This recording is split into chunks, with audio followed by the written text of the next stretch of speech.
Welcome to Living Histories. My name is Golden Oronte on behalf of Cohasset Historical Society. Today I'm speaking with Merle Brown, a lifelong resident of Cohasset.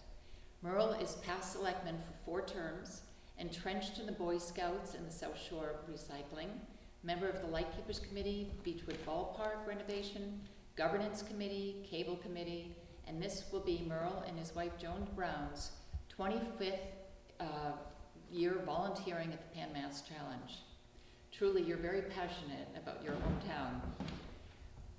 And talk about roots. 1812, your family came from Gloucester.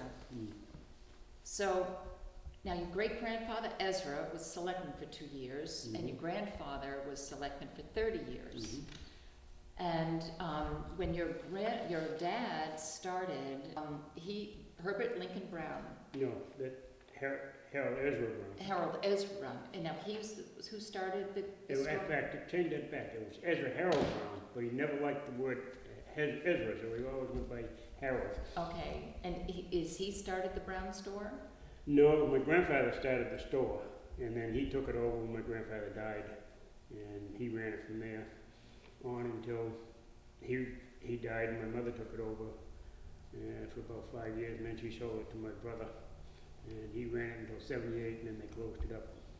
So it was also the Beechwood Post Office for many years. Yeah, Beechwood Post Office until 1957, which is when they went into the zip codes. They didn't have zip codes before then, but they went into zip codes, and town being so small, they decided not to have 2 post offices. There were actually 3 post offices in town. There was one in North Cohasset and one in Beechwood and they one downtown, so they closed the 2 outskirt ones and kept the downtown one. Now, for elementary school, you went to the Ripley Road School, which is actually what we know as the library here in Cohasset. The library now. And it was changed to Osgood School after the original high school, Osgood School, was torn down. Okay. It was changed to Osgood, but I always knew it as the Ripley Road School because it was on Ripley Road. And how did you get how did you get from Beechwood to the Osgood? We had the buses. They had buses in those days. They were a little different than the buses now. They were green and there was no stop signs on them. You could go buy a bus at 90 miles an hour, wouldn't matter. And the buses were seats in the middle facing forward, but on the sides there were benches. So every time the driver stopped real quick, everybody on the side would slide forward. He never really stopped too quickly. He never got going very fast. Didn't you tell me the janitor was the bus driver? Yeah, Harry Wood was the janitor at the Ripley Road School, and he was also the bus driver for the Beechwood area because he kept the bus at his house up in Beechwood, which is now owned by my sister.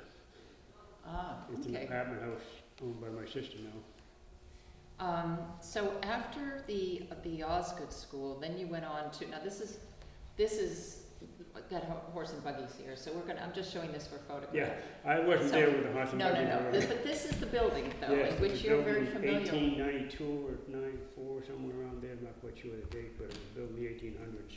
And so you remember from where was what in this building? Well, I remember my math class was over here, and Superintendent Ripley is his office over here.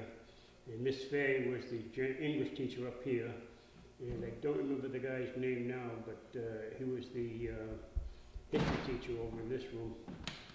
And I always remember them bringing soft coal from the Willwright coal barn downtown, and we'd watch them put the coal into the bottom because it's what they heated the building with. They had 2 coal burners down there, and we'd go down and help the janitor stoke the furnace at night before he went home so that we'd have heat the next day. It was always interesting. In those days, the school was divided down in the basements. There was the girls' side and the boys' side. And if the boy got caught on the girls' side, they'd get thrown out of school for 3 days. And the girls never, of course, went over to the boys' side. That was that bad. So before I show this very priceless Tessa Hawk, I do want to ask you about your summer months and your boyhood growing up in Beechwood, and what you Well, we had, spent your time there doing? were a lot of them played baseball in the area. I didn't, well, once in a while I played baseball, but they usually put me out in center field and I'd fall asleep out there. Yeah, Or I'd be watching the birds fly around because I wasn't much of a sports fanatic, so I never did that. We did a lot of camping, we'd do a lot of hiking and things like that. And I remember one time we did, it was just outside of the ammunition depot, which is now Wampatuck State Park. Up in the Situate area, they had a big flat rock, and 4 of us went up and we built a fire out of the flat rock and we cooked eggs on it. And it was out camping, it worked very well. Of course, it's surprising when the rock didn't break on us, because when you heat rocks up, sometimes they got moisture in them and they break. But that one worked.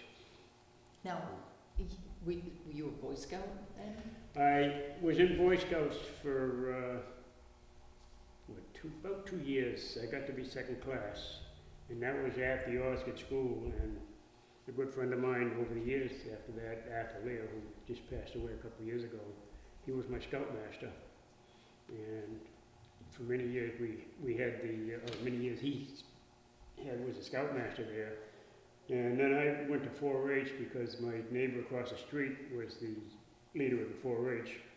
It was much easier to walk across the street rather than ride a bike down to Ripley Road School, where they didn't have transportation as much as we do now.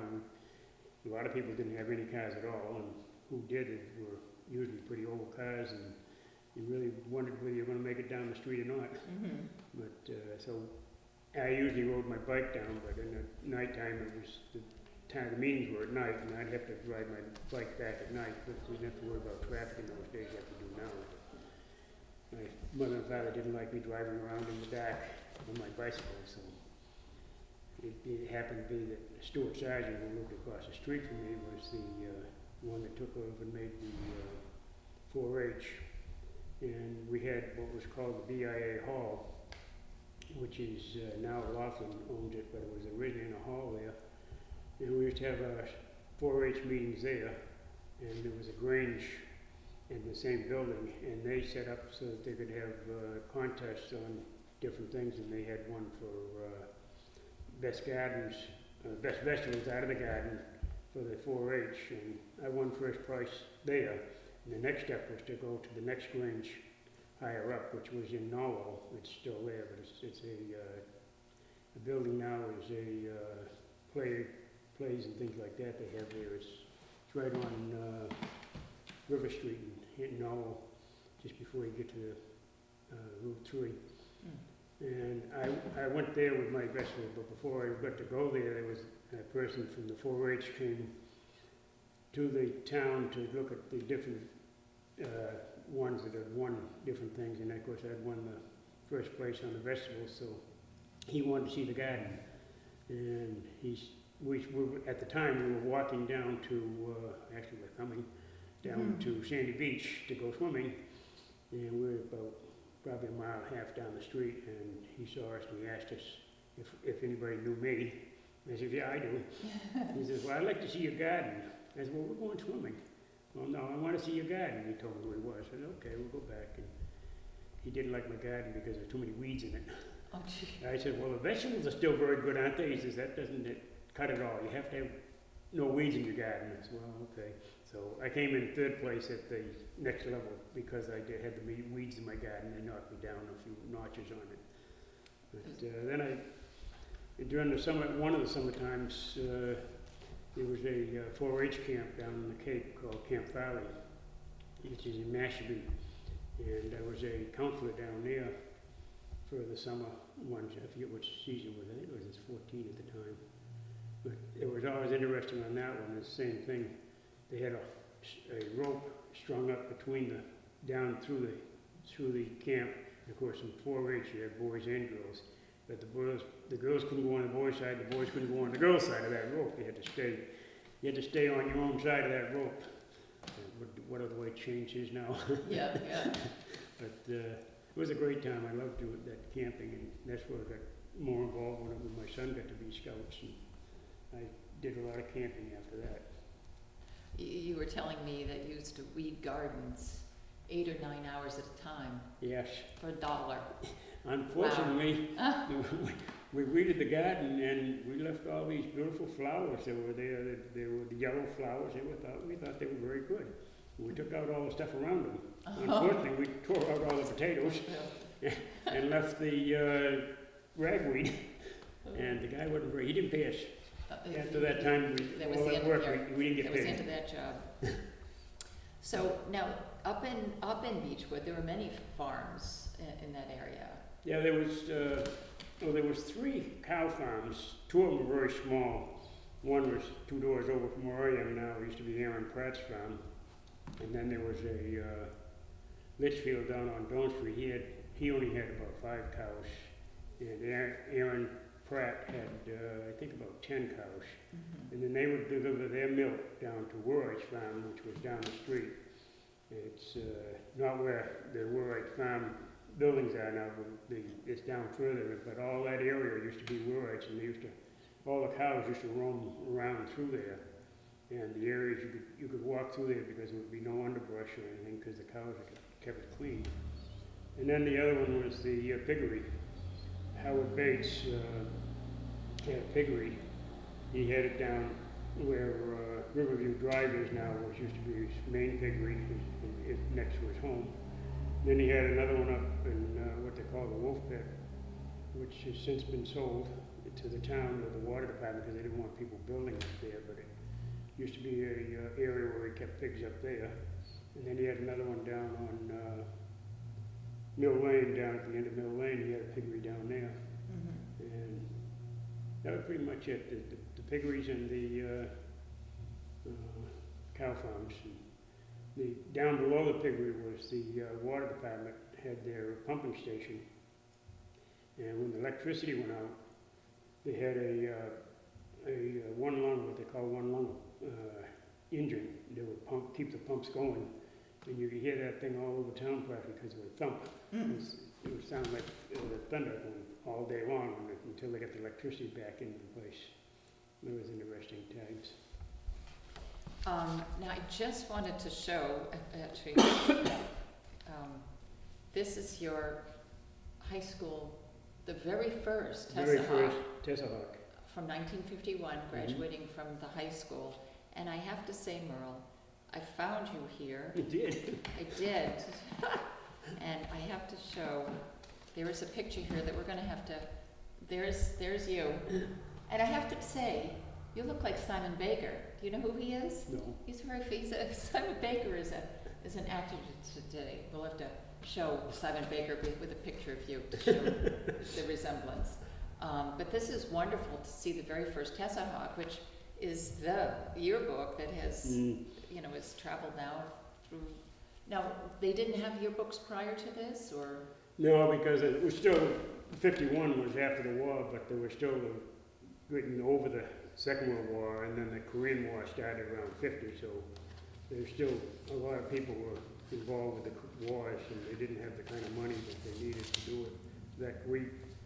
We had a class trip that was big in those days, and we were the first ones after the Second World War to go on a class trip, and we went to New York.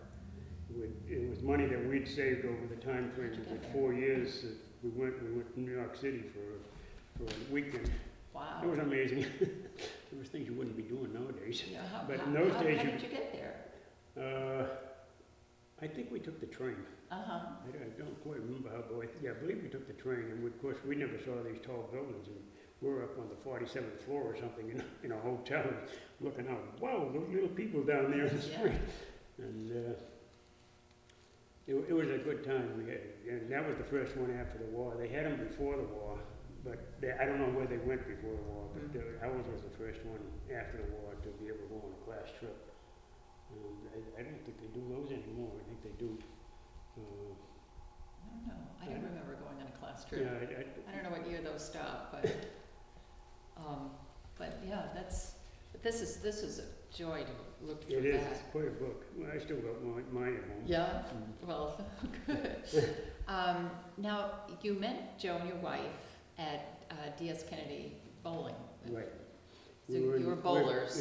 We were both bowling. Well, with the D.S. Kennedy had teams, and it was starting to get big on big balls, and still had the candle pins. But there was bowling alley in Quincy that had two. It had the candle pins on one side and the big balls on the other side, or the, what do they call those things? But we decided to go with the big balls and play on that side. And that's how she was on another team, and we were playing against them, and we got to know each other, and things progressed from there. And 51 years later, we're still there. Oh, wow, how fabulous. That is Almost wonderful. 51 in June. Excellent, excellent.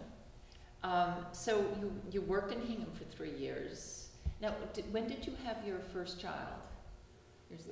First child, Marcy, was born in 64, July Yeah. 2nd, 64. And then our second one was, Jeffrey was born in 67. And we said that was it. After having Jeffrey, we couldn't take any more. True enough. With those boys, huh? So now you got involved with the Boy Scouts after when Jeffrey Yeah, was... Jeffrey got to be old enough to be in Cub Scouts. They didn't have what they all call now Tiger Clubs, which is a younger age, but he got old enough to be in Cub Scouts. He wanted to try it, so I said, okay. So we went to the Cub Scouts, and I got involved with that. I was essentially a den leader for a while, and then as he got older, I went into the Weebles leader, which I ran the Weebles den. They only had, and now they have two Weebles dens, the first year and the second year, but not, in those days they only had one Weebles. And we did different things. We camped out in what was the Army base as part of Wampatuck. They hadn't opened it up to complete Wampatuck at the time. It was still part of the Army base.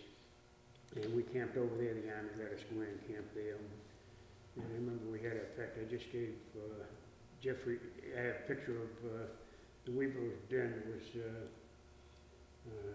David Young.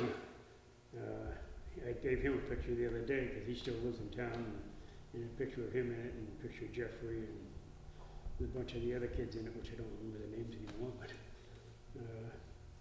it was very, very interesting. And that's where we started first camping, and then he went from the Cub Scouts into Boy Scouts, and I signed up as assistant scoutmaster, and not long after I signed up, the scoutmaster had got a job in Chicago, so he moved to Chicago, so I ended up as scoutmaster, and then I was scoutmaster for five or 6 years, I forget what it was, and had another guy take over. But he came from the military. He was a very young guy at the time, and he was in the National Guard, and he thought that a troop should be run like a military, and he'd make the kids sit down on the floor, and he'd lecture to them. This is John. You can't keep lecturing to the kids. They don't want to hear that. They had that all day in the schools, and it had some fun.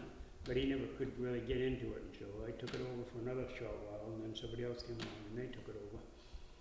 And I got involved as being the chairman of the troop, and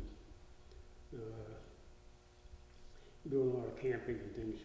We used to go to Camp Child down in Manamet, Plymouth, every year, and then our Boy Scouts were part of what's called Old Colony Council, which is a lot of the towns were involved in. And they had two camps. They had Camp Child and Camp Squanto.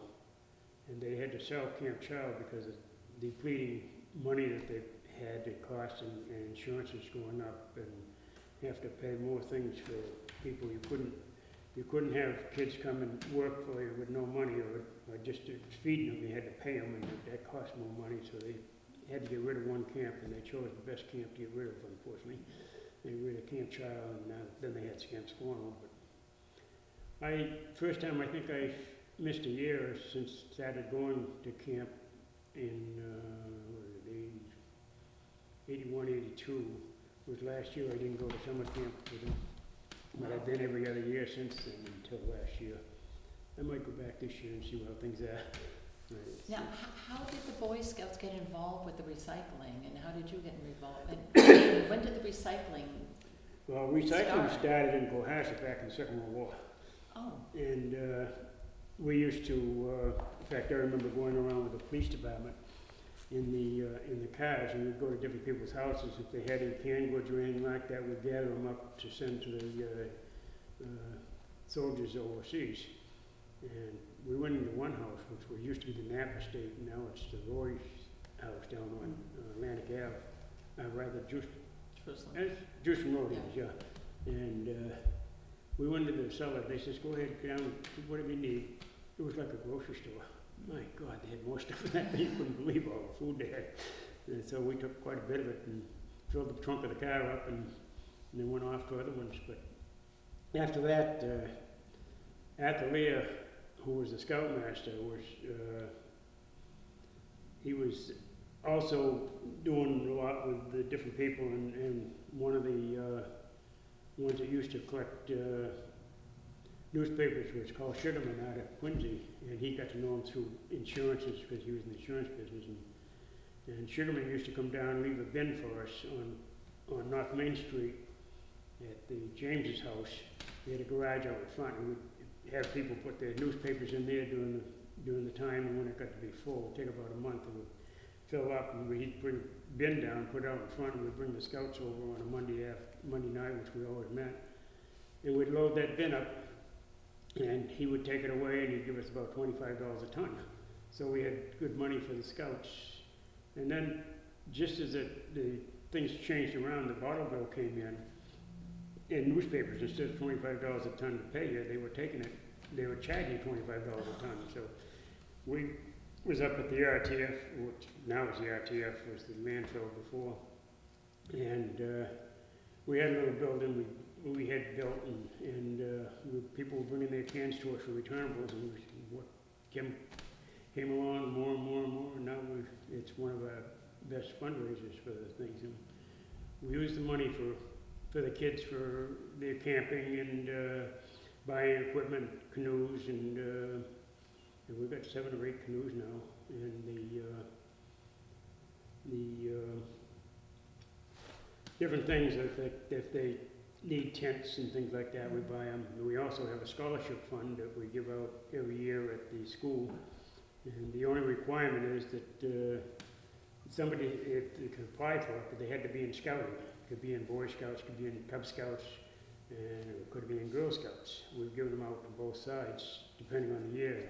Our first choice is always the Boy Scouts that have been in the troop, especially if they're Eagle Scouts. And the last few years have been mostly all the Eagle Scouts that have been. And we've given out to $5,000 on a scholarship. We gave out, last year I think we gave out 1,500 each because there were 7 kids that graduated all at the same time. Wow. So we had to cut back a little bit. But we put money into that every so often to keep building it up so that we can give more money to the kids. And it depends on how many kids you have, whether you have a lot of them or just a couple, then you can give more money to them. But we always try to give as much as we can. Because knowing these days, not much of that money goes for paying for the college. Most of it goes for buying the pens and paper, books, I think, right. and the books. Right. So now you were also involved with the Beechwood ball field being renovated. How did that come to be? I don't know whether Glenn Pratt and I got involved with it. I can't remember. It was right around the time the CPC came into action, where they had money to give to different things, athletics and historic and elder affairs things. And I think Glenn approached me and says, gee, we ought to see if we can get some money to redo the ball field. And I said, well, I'd love to, because this thing is a disaster now. Especially after they built the Bates Lane, which is up in the back of it, the people do say that, you do affect the groundwater when you start doing things, and they built all the houses up there. Before that, the field was always dry. And after they built those houses, it was a wetlands. Mm-hmm. It was constantly trying to get water out of it. It also had a hill going up in the center field. If you drive by it, you can see the houses up in the back, and there's a rock ledge coming down from where the field is flat. That used to be the level of the field. So in the center field, you were climbing uphill to get to it. Well, when did the fire station was right there. Where the fire station went out in the 60s. Yeah. I'm not quite sure when it was, but the fire station was where the basketball court is now. It had in the late 60s. I forget when it was, but they bought a fire truck that was too big for the fire station. So they said they can't use a fire truck in the station, so they put the fire truck downtown and they closed the station up. And then a family from Situate bought the station, and they moved it up to Situate. It's still standing up there. Oh, wow. And it's on Clapp Road in Situate. And I keep driving by and say, gee, we could use that place. Yeah. But at the time when they were closing it all, we went to town meeting to try to get another station.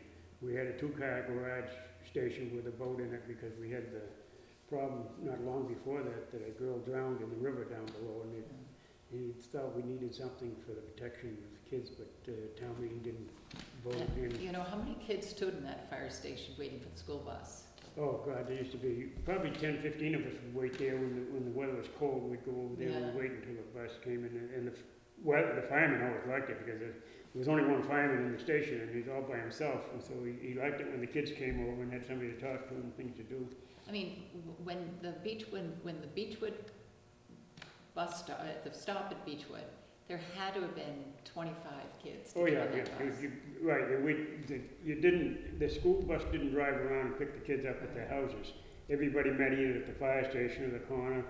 And before that, when my father had the store with grandma church, we used to wait in the store for the bus, and they'd pick us up there. But we were on Doan Street, or you lived on Church Street, or you lived down off of Beecher Street. You always had to walk to a certain point, and they'd pick you up there.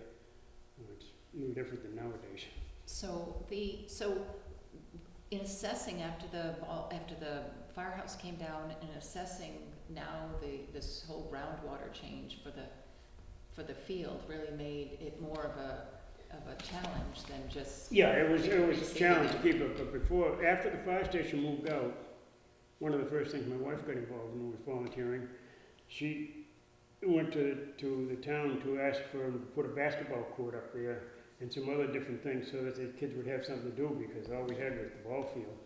And the fire station gone, there was space for it. So she went to the town, they got the money, and they put a basketball court in. That was the first start of something different from what it was. And we had a little playground up in the back that some people donated different things and put a playground up there.